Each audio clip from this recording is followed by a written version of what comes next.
Monsieur Alain Richardson. Bonjour. Merci d'avoir répondu à notre invitation. Vous êtes premier vice-président en charge du pôle économique à la collectivité. On vous invite aujourd'hui pour revenir sur plusieurs sujets d'actualité, notamment le conseil territorial qui a eu lieu la semaine dernière, qui était un conseil territorial exceptionnel. Alors déjà, pourquoi ce choix d'avoir fait un conseil territorial exceptionnel ? Bon, exceptionnel, il y avait, je dirais, rien d'exceptionnel à ce que le conseil territorial est appelé à se réunir aussi souvent que nécessaire. Nous avons une obligation d'avoir, je me souviens plus si c'est 8 ou 9 au moins dans l'année. Donc c'était un conseil territorial, je dirais, normal, même s'il est vrai qu'il n'y avait qu'un point essentiel, le point concernant les outils de la collectivité par rapport au foncier sur Saint-Martin. Et donc, c'était l'amélioration de l'arsenal ou des dispositifs en matière de préemption. Donc, c'est vrai que c'était spécifiquement par rapport à cet aspect de l'exercice des compétences de la collectivité. D'accord. Mais ce conseil territorial avait quand même lieu suite à la mise en vente aux enchères de la succession Beauperthuis ? Bon, en fait, l'occasion s'est présentée, mais depuis 2012, la collectivité est entrée dans l'exercice d'un certain nombre de compétences, et malheureusement, malgré le fait que la loi organique de Saint-Martin prévoyait la possibilité pour le territoire de pouvoir exercer dans la panoplie des préemptions, la préemption statutaire, c'est comme cela qu'on l'appelle, rien n'avait été fait jusque-là.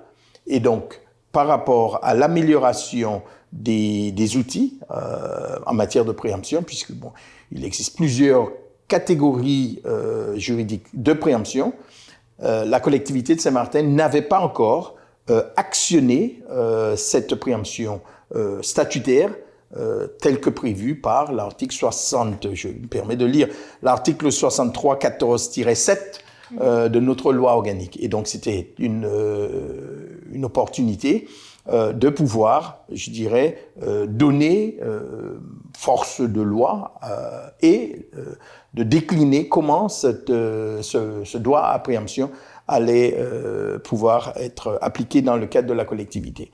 Mais il est vrai que cela répond à une dynamique qui est lancée depuis un certain nombre d'années, et en particulier depuis que nous sommes aux affaires dans cette collectivité, c'est la gestion du foncier sur Saint-Martin. Le droit à préemption classique existe pour toute commune ou collectivité, je dirais, de France et de Navarre.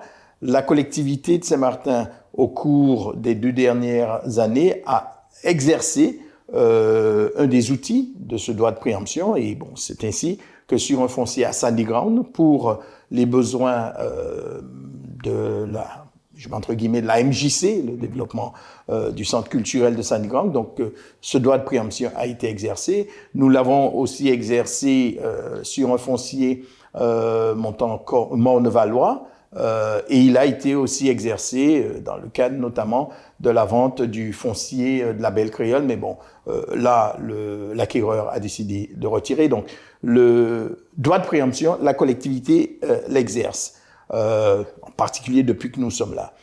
Il y a aussi, par rapport à des études que nous avons lancées et qui ont permis de se rendre compte qu'en matière de développement agricole, par exemple, la question du foncier, de sécurisation de foncier pour les besoins du développement agricole du territoire, que le sujet se pose. La compétence logement que nous avons commencé à exercer officiellement à partir de 2012 et qui, même au niveau de la structuration des services de la collectivité, cette structuration n'avait pas été mise en place avant. Notre majorité le met en place. la problématique du logement.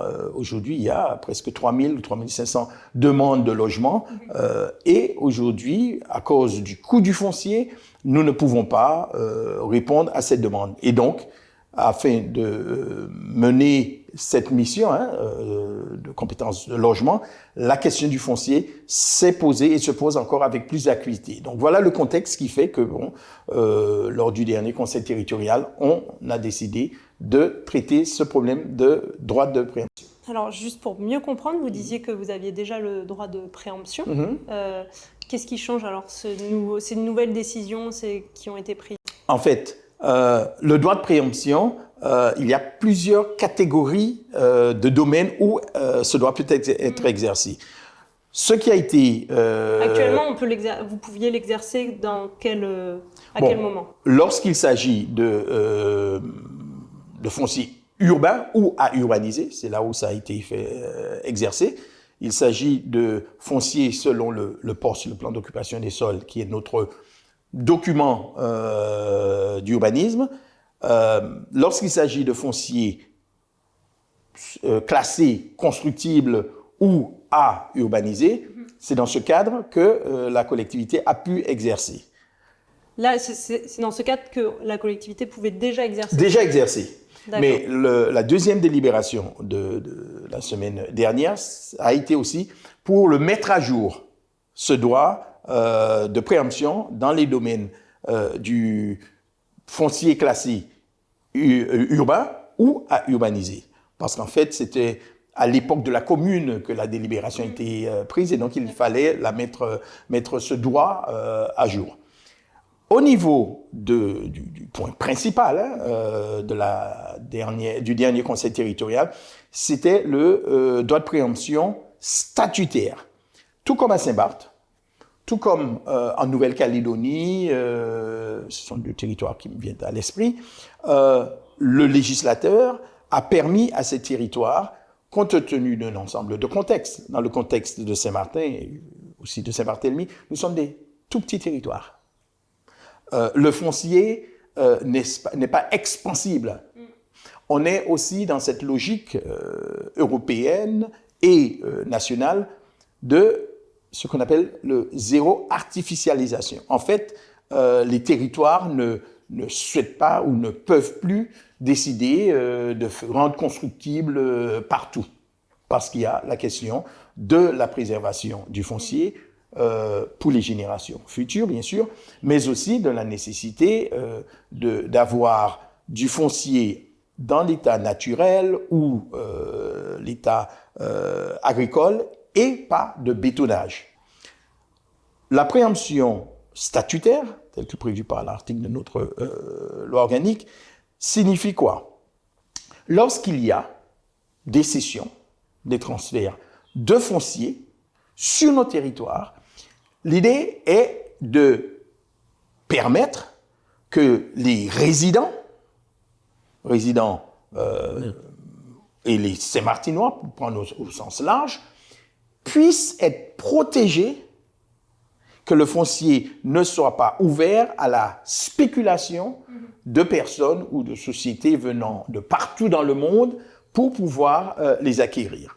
Et donc, dans ce cadre-là, lorsque des cessions de foncier sont réalisées, grâce à la délibération votée, et que les acquéreurs sont des non-résidents, et notamment le cadre résident est considéré par le Conseil constitutionnel comme des personnes qui ont au moins 5 ans de résidence sur le territoire, ou bien des personnes qui sont mariées à des gens qui sont résidents, ou bien à des sociétés qui sont immatriculées, donc des sociétés saint-martinoises, parce qu'elles sont immatriculées sur le territoire. Lorsque des transferts, des ventes de foncier sont réalisés au profit de personnes ne rentrant pas dans ce cadre-là, la collectivité doit être notifiée. Voilà, Madame X, Madame Y ou la société Tartampion prévoit de vendre un terrain à une personne qui ne rentre pas ou qui n'a pas ce statut de résident. Une fois notifiée, la collectivité peut décider et elle a 2 mois à partir de la notification. Nous allons préempter. OK? Et l'optique, c'est vraiment de préserver du foncier, de constituer même, je dirais, une réserve de foncier pour le territoire, d'avoir du foncier pour loger la population, par exemple, etc. Si la collectivité préempte et du coup rachète, propose de racheter, propose le rachat en lieu et place de...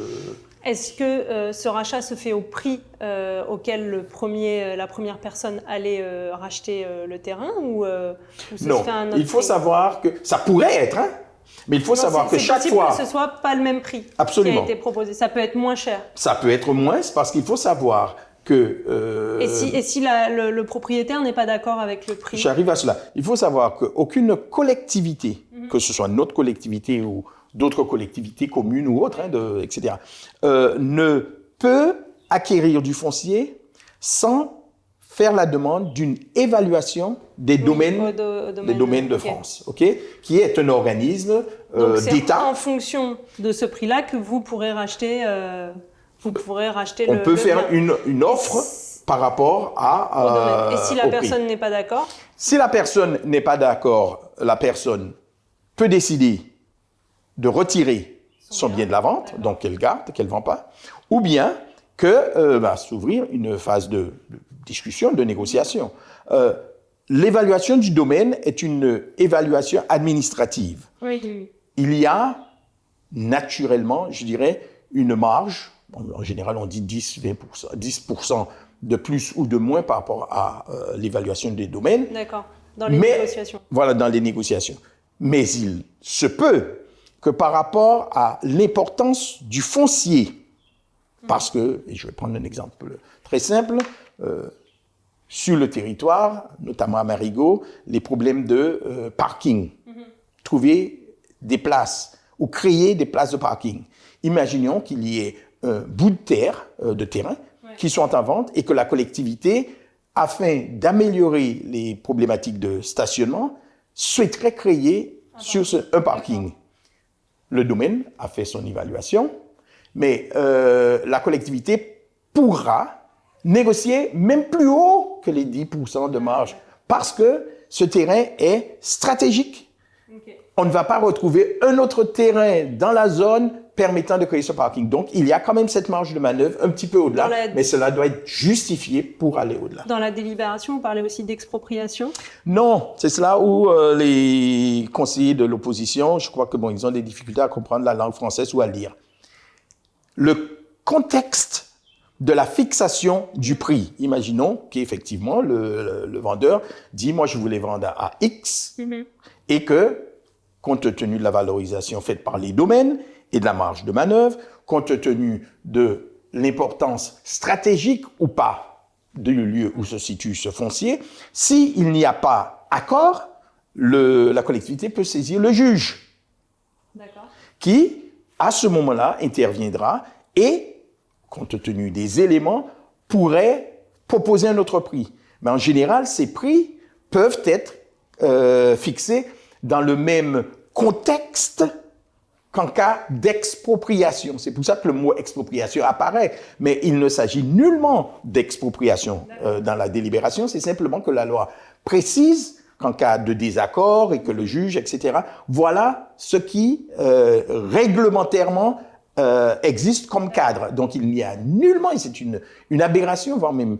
une erreur politique de l'opposition de lire expropriation et en plus de décider de quitter le conseil, donc de sortir. Mais bon, après tout, chacun assume ses responsabilités. Alors, pour revenir sur la succession Beauperthuis, la vente aux enchères aura lieu le 13 mai, donc lundi prochain.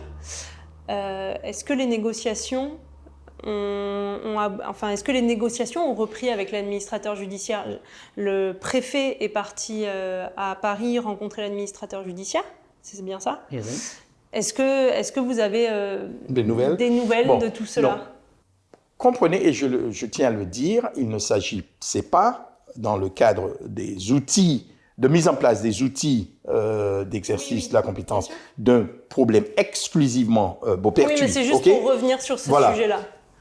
Bon, le président Mussington est celui qui a mené les discussions. Il est parti plusieurs fois à Paris, rencontrer l'administrateur. Il est parti en Guadeloupe aussi sur le sujet. Lors de la visite de la ministre des Outre-mer, est conscient de la problématique du foncier, conscient que la paix sociale, puisque bon, oui. je suis sûr que vous avez dans vos archives oui, on en a tout ce qui a existé chaque fois que le foncier Beauperthuis était soit mis en vente aux enchères ou qu'il y avait des procédures, la mobilisation, le blocage du territoire. Le président Mussington et sa majorité, nous sommes conscients et nous souhaitons œuvrer dans le cadre de la paix sociale. Oui, on a bien compris. OK, ça c'est important. Oui. OK, c'est ce qui a motivé l'intervention du président Mussington, oui, ainsi que la nécessité de protéger, de sauvegarder le foncier du territoire pour ses habitants et les générations à venir, et aussi d'être dans cette logique de préservation du foncier par souci environnemental. Donc, la ministre a été sollicitée et conscient du fait que l'administrateur avait repris cette procédure de mise aux enchères, alors qu'il y avait une discussion, une volonté de pouvoir trouver un accord sur l'ensemble de l'estate ou du patrimoine foncier de la succession Beauperthuis.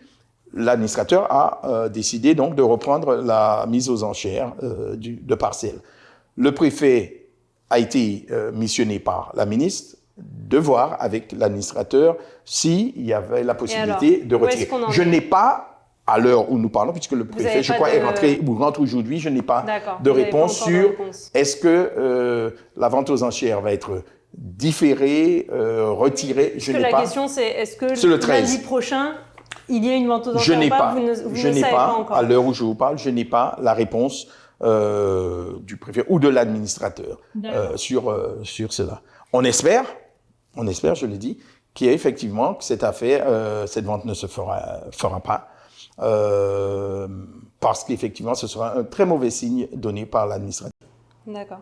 Et sur cette succession, est-ce que l'outil de délibération que vous avez du dernier conseil territorial permettront d'arrêter cette vente, ou à la suite de cette vente, est-ce que vous pourrez préempter et racheter? On peut préempter même lors de la vente aux enchères future, si effectivement l'administrateur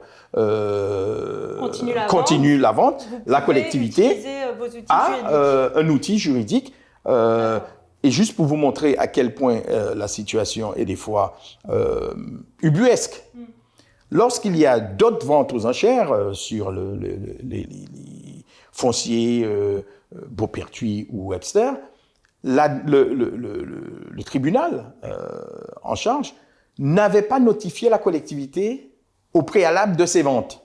Oui, ça on... OK, mais pour la toute première fois, début mai, la collectivité a reçu une notification du président du tribunal, je crois que c'est cette... pour indiquer les ventes. Voilà, indiquer que il est prévu la vente aux enchères, et donc la collectivité pourra exercer son droit de préemption.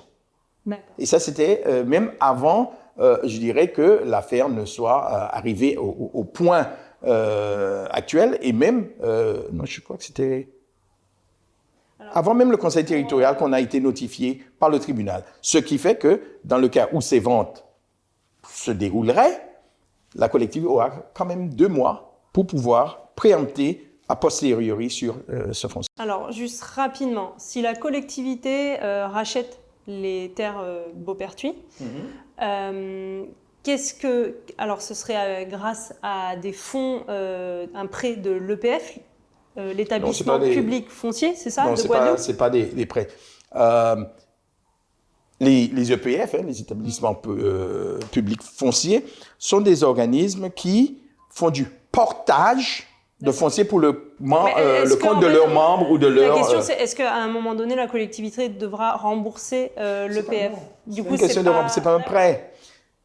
Les établissements publics fonciers, qui sont des établissements publics, peuvent intervenir pour le compte de leurs membres. La collectivité de Saint-Martin est adhérente depuis bientôt 1 an. Et du coup, si c'est pas un prêt, comment ça se... Non, c'est que l'établissement public fait le portage. Oui. Préempte pour le compte de la collectivité. OK? Donc, il fait, puisque c'est un établissement, fait le portage et la collectivité pour laquelle le PF a été autorisé à faire ce portage, cette collectivité a un délai ensuite pour récupérer et donc rembourser. D'accord. Donc, il y a quand même un remboursement à un moment donné. En fait, entre guillemets, on le rachète. D'accord. Parce que ce n'est pas un prêt. D'accord. C'est que cet organisme préempte pour le compte d'eux. Elle achète pour le compte d'eux. Si un jour ces terres appartiennent à la collectivité, quelles sont les idées que la collectivité, qu'est-ce que la collectivité souhaite faire de ces terres? Est-ce que c'est les revendre à certaines terres aux familles Beauperthuis? Est-ce que c'est les laisser naturelles? Est-ce que c'est construire? Globalement, il s'agit d'environ 300 et quelques hectares. D'accord. Là, on parle d'une dizaine d'hectares par rapport à la vente aux enchères, mais il s'agit d'environ 300 et quelques hectares sur le territoire. Ça représente, est-ce que c'est environ 10 ou 20% du foncier du territoire? Donc, c'est une part très importante. Sur ce foncier, il y a une grande partie, voire la majorité, qui est en foncier naturel. C'est la forêt, il n'y a pas d'activité. Sur une partie, il y a de l'agricole, et sur d'autres parties, qui sont les parties les plus petites, c'est du constructible ou de urbanisé ou à urbaniser. OK? Donc la collectivité laisserait les parcelles qui sont aujourd'hui naturelles et agricoles? Elle décidera, puisque bon, aujourd'hui, pour pouvoir développer l'agriculture, par exemple, et l'élevage, les professionnels, les agriculteurs, n'ont pas aujourd'hui de foncier. Et pouvoir mettre en place des outils de financement, notamment le projet Green Up, pour que les éleveurs puissent bénéficier de ce dispositif, il faut qu'ils justifient légalement, soit d'un bail, soit d'un titre de propriété. Donc, il y aura une grande partie de ce foncier en fonction de ce classement qui pourra être donc mis à disposition par bail ou autre du secteur agricole. Il y aura du foncier naturel et on a besoin de créer de vraies réserves, de créer même des parcs naturels. Une des ambitions que l'on porte, c'est aujourd'hui par rapport aux arbres fruitiers du territoire, Irma a décimé. Aujourd'hui, il faut replanter des manguiers, des goyaviers, des corosoliers, tout ce qui a existé sur Saint-Martin et qui a subi les affres d'Irma. Donc aussi, dans les espaces naturels, c'est aussi la replantation des espèces et en particulier des arbres fruitiers du territoire. Mais il y a aussi la nécessité d'avoir du foncier pour permettre des lotissements pour la population aussi. Et vous l'avez indiqué, les Beauperthuis de Saint-Martin aussi ne vont pas être expulsés, parce que si la vente aux enchères et la collectivité ne fait rien, les acquéreurs pourraient les expulser. Exactement. Donc, de leurs différents biens. Voilà. Donc, il y aura ce sujet aussi, comment faire pour que, et je rappelle que si effectivement il y a soit vente aux enchères ou il y a accord global avec la collectivité, tous les héritiers Beauperthuis, les 300 et quelques reconnus dans le monde, vont encaisser. Oui, bien sûr. Et donc, dans le cas de permettre aux Beauperthuis de Saint-Martin de pouvoir sauver là où ils habitent, ou bien des terrains, puisque bon, sur les terrains, il y a des cimetières, il y a une vraie valeur patrimoniale pour eux, c'est de voir comment il pourra avoir une revente de certaines parcelles, parce qu'effectivement, ils vont encaisser sur les cessions. Donc, voilà un petit peu la dynamique. Nous devons constituer un vrai patrimoine foncier pour le territoire, donc pour les générations futures, pouvoir avoir du foncier pour le développement agricole et le développement naturel. Nous devons avoir du foncier pour le logement, qu'il s'agisse de logement collectifs ou de logements pour les particuliers, mais nous devons aussi voir avec les Beauperthuis, je dirais historiques de Saint-Martin, comment ils ne seront pas être spoliés, expropriés. Donc voilà un petit peu toutes les dynamiques qui sont en jeu actuellement. Okay. Je vous remercie pour cet entretien, qui était Merci plus long que nos entretiens habituels. Mais voilà, on avait beaucoup de choses dont on voulait vous parler. On a encore beaucoup de questions qu'on ne pourra pas vous poser. Mais à l'avenir. Merci beaucoup. Merci à vous.